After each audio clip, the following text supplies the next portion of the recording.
Before I share why prevention is so important to me, I'm going to give you a little bit of context and a little background. Back in college, I explored just about every interest I could. Everything from Arabic to legal studies, business, psychology, even therapeutic horsemanship. And that was all before finally landing on nonprofit management. And yes, my student loan balance does reflect that chaos.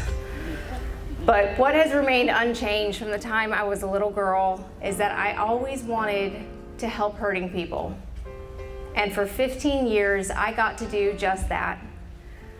I supported former child soldiers in East Africa, survivors of sex trafficking and sexual assault, and children in our foster care systems here in the United States. Despite the beauty of this work, over time, my hope slowly started to fade. The systems were stuck in crisis response mode. There were never enough resources, there were never enough hours, and it felt like a revolving door of suffering with absolutely no end in sight. So after witnessing this cycle for about 15 years, something in me finally broke, and I needed to step away from doing direct services. But this opened up a beautiful opportunity to build a brand new prevention department at a local child advocacy center in North Carolina, where I'm from. For 3 years, I got to use those experiences in direct service to tackle one of the leading causes of pain that I had witnessed over my career. Instead of reacting to trauma, I got to finally go upstream and focus on preventing it instead. Now, we all know today that there are overwhelming issues in our world that seem absolutely out of our reach to be able to fix. But preventing child sexual abuse truly shouldn't be one of those. Our team created a short video to show what prevention can look like in our everyday lives, and that it's absolutely possible. So let's take a look. So you just saw stories about how child sexual abuse can begin and how it can be stopped. My personal story didn't come with a rewind. 10 years ago, at 28, I finally earned that college degree. 3 years prior, I had decided to go back to school because I desperately needed to hope and dream beyond the life that I had been living. While balancing work and college courses, I was also surviving my husband's control, rage, and violence. Aside from physical injuries, years of chronic stress, inability to sleep safely, and food scarcity had slowly broken down my body. My mental health and physical health were deteriorating, and I truly didn't know if I would make it to graduation. When I completed that last test, that pride and that joy that I felt was unlike anything I had ever experienced. But I would not come home to a celebration, and I didn't get to walk across a stage. Just days later, I stood silent in my dining room while an officer photographed the marks around my neck that my husband had left. As that camera clicked over and over, I vacantly stared out at the broken furniture, the shattered glass, the axe that had buried in the wall. I had to numb myself from the shame of others seeing the reality that I had been living. For years, I had been advocating for victims, providing support, encouragement, and resources, all while hiding my own abuse, refusing to accept that I actually needed it as well. Watching officers place my husband in the back of a patrol car, the weight of it finally hit me. I had finally followed through, and I had drawn that line in the sand. But what many survivors fear most isn't the abuse itself, it's what happens after you try to escape. Over the next few months, he violated a restraining order repeatedly, and the stalking escalated. Parking in the neighborhood, circling my home, showing up in stores. He always felt close by. But my concerns kept being dismissed, and it caused me to really question myself. Was I overreacting? Was I imagining things?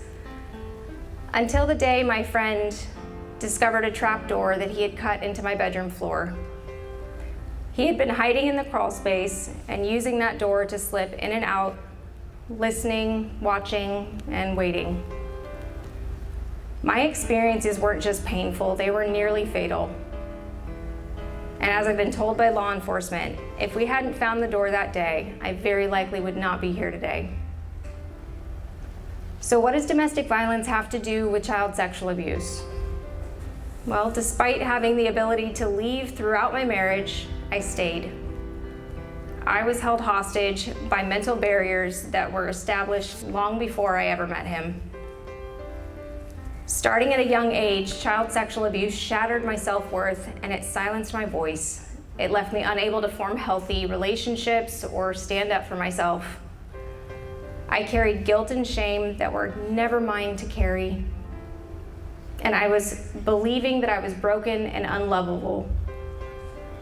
Over time, those false beliefs that I was unworthy and never enough left me vulnerable to continued harm in adulthood. At 18, I was raped. At 19, I found myself in my first abusive relationship. And at 21, after years of trauma, I met a man who promised the love and safety and family that I had longed for since I was young. So despite his anger, I married him and clung to those promises. The impact of child sexual abuse rippled through every part of my life for decades. My sense of self, my relationships, my health, those toxic beliefs formed in childhood kept me trapped in a cycle of silence and shame. And just like in that video, if you were to rewind my life, you would see that it was preventable. Had the cycle been broken in the generation before me, had my parents been educated about the real risks of this issue, had I been able to have open conversations with safe adults, or had I been taught that no one had the right to touch me, regardless of their role in my life. There were so many missed opportunities then. But when we know better, we can do better. So I'm gonna pause here and I do want to acknowledge that my story has some unique aspects in it. But what's really important to know is that it is far from rare. National data actually does mirror the experiences that I've lived. The reality is that children who experience this form of abuse are twice as likely to experience intimate partner violence, and they're up to 13 times more likely to experience sexual assault in adulthood.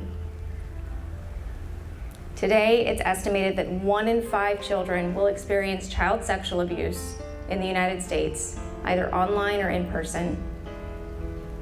When it's not prevented, this trauma shapes how a person thinks, feels, and acts, and it leaves scars that last a lifetime. And I know this toll intimately. As a child, I learned to cope through people-pleasing, perfectionism, and masking to hide my true self. I took the smallest pieces of control back through self-harm and numbing myself just to function. As an adult, the financial and the health consequences were absolutely crippling. The relocations, the lost wages, the medical bills, the legal costs.